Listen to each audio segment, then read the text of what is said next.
Well, friends from the world, Maldini. This shot is lovely. To start this video, you're really going to like the shot for sure because you're passing by here. This hallway, and look where we end up.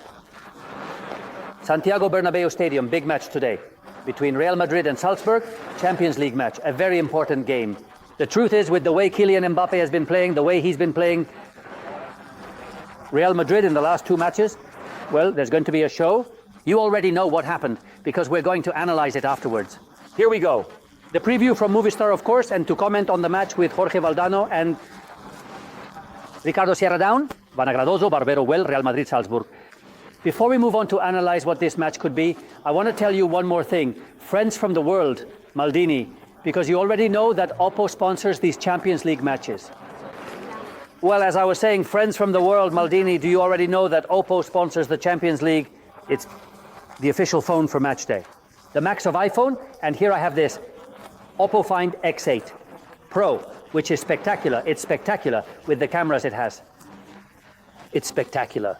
It's the Bernabeu because the truth is it's impressive. Every time I come here, this phone is spectacular. The Oppo Find X8 Pro. I'm going to tell you more things and then we'll analyze it in depth. What this match has been, Real Madrid Salzburg. All right, let's go. Hey guys, here I am with my Oppo Find X8 Pro, which is amazing. And it's the official match day phone for the Champions League. The Max Day phone. Well, what about the battery? You might be wondering, well, it's a spectacle because this Oppo Find X8 Pro has it lasts you the whole day and much more, and it has a super fast charge in just 15 minutes. And you already have enough to keep going with whatever you want. Well, what about the processor? Well, because it has a MediaTek Dimensity 9400, which is amazing. I've tried it and it's just incredible. It's impressive.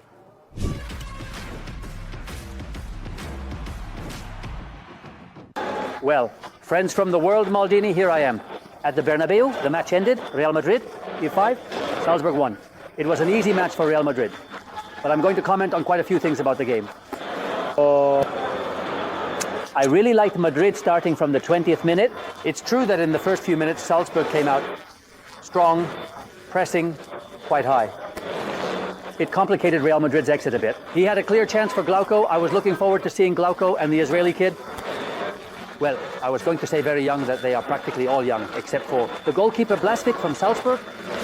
But he had the chance ruled offside, and from there, Madrid realized the match was tough and dominated.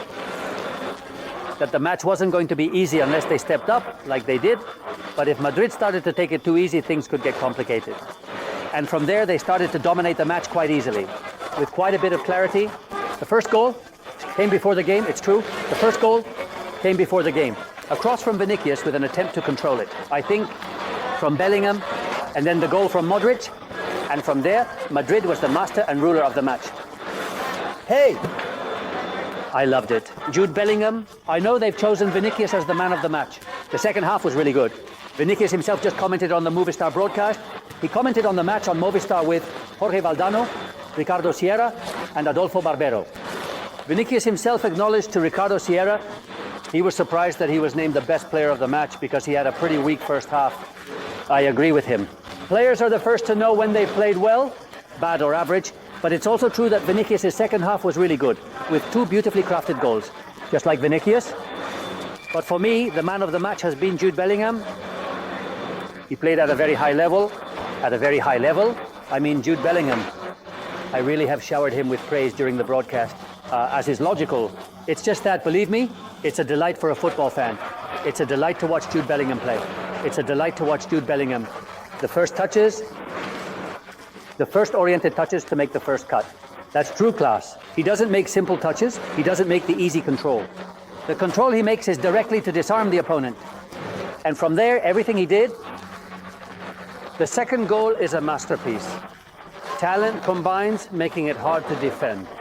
It's a backheel pass from Bellingham, out of this world, and a first-time shot from Modric to the far post. Impressive because in the end, when there's individual talent, when there's so much individual talent and that talent comes together, it's very hard to defend against. The second goal from Madrid is practically indefensible. That's the reality. The second goal from Madrid is practically indefensible. That's the reality. Untenable, what Bellingham creates is just amazing. And then Modric's shot, and against that, Salzburg could do very little, as they are a very young team, a team with some good players, with some good footballers. But in the end, they clearly succumbed to Real Madrid. I already said Bellingham has been the one pulling the strings for the team, and he was the one who lifted them during the toughest moments. He has been the one from whom the others have started to play. I liked Mbappé, he had some good moments. Mbappé, those sprints he makes into space, scored a goal, which is a very serious mistake. Logically, it's a goal that the goalkeeper De Blasty gives to him, but he has chased that play. He chased that play and had 3 or 4 other plays that were also quite dangerous in the box. He definitely didn't have his best game. Vinicius is really stepping up. Discuss Valverde's position as a fullback. Valverde played fullback, right, then he ended up in the midfield.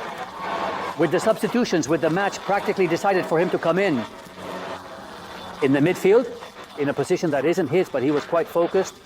Arda Güler, Asensio moved to play as a fullback, and Alava played as a centre-back.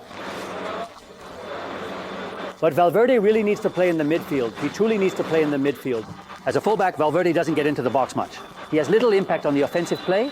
He has little impact on the creation. He could have made some long passes, but not too many. And I want to talk about Luka Madrid, who played the full match today. Luka Madrid. Today, Luka Madrid played the full match. I really liked Luka Madrid alongside Ceballos.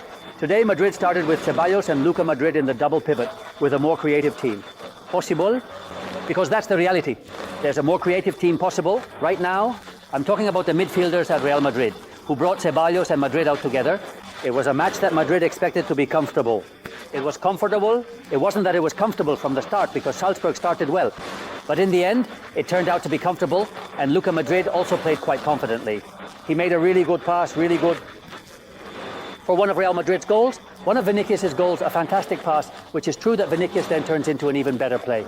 With a perfect maneuver, what Vinicius always does, cutting inside and finishing, using both feet and finishing with his right. There have been 2 goals of very nice quality. Madrid is already qualified. It's already mathematical. I think Madrid, I don't have exactly the standings here. I definitely know how the match between PSG and Manchester City ended. Logically, I'm going to watch it as soon as I get home. I'm going to be late because then I'm going down to the pitch to take notes for you for tomorrow.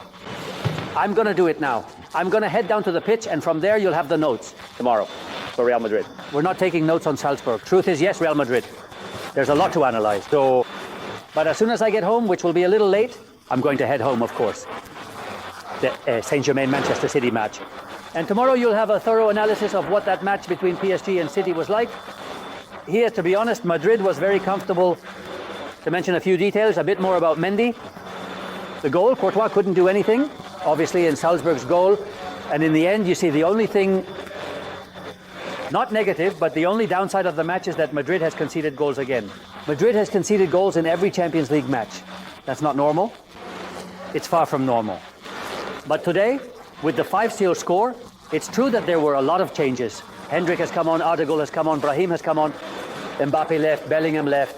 Madrid logically lowered their level in that goal from Salzburg.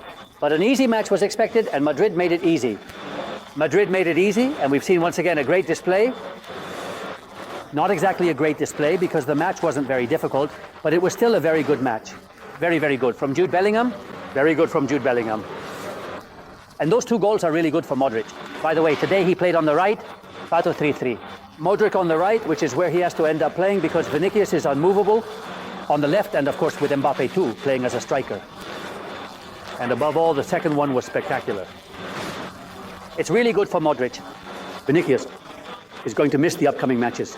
He can't play the league match in Valdano due to suspension, and the last match of the Champions League group stage in Brest, he also can't play due to suspension. We'll see if Madrid doesn't need him, at least winning that match and making sure to play the return leg of the playoff at home, which is very important. It's very important to win that match in Brest so that Madrid can play the return leg of the playoff at home. We'll see the opponent, we'll analyze the draw, we'll do a preview of the draw, a post about the draw with predictions, etc. Tomorrow I'm going to comment. Manchester United versus Glasgow Rangers, a British derby that I'm really looking forward to at Old Trafford in the Europa League. But you're going to have the video of the Milan-Girona match as well. Juan Ceballos. Tomorrow you'll have the notes from the Real Madrid-Salzburg match. You'll also get an analysis of the Saint-Germain-Manchester City game and probably some other little things that we can do for this channel of yours.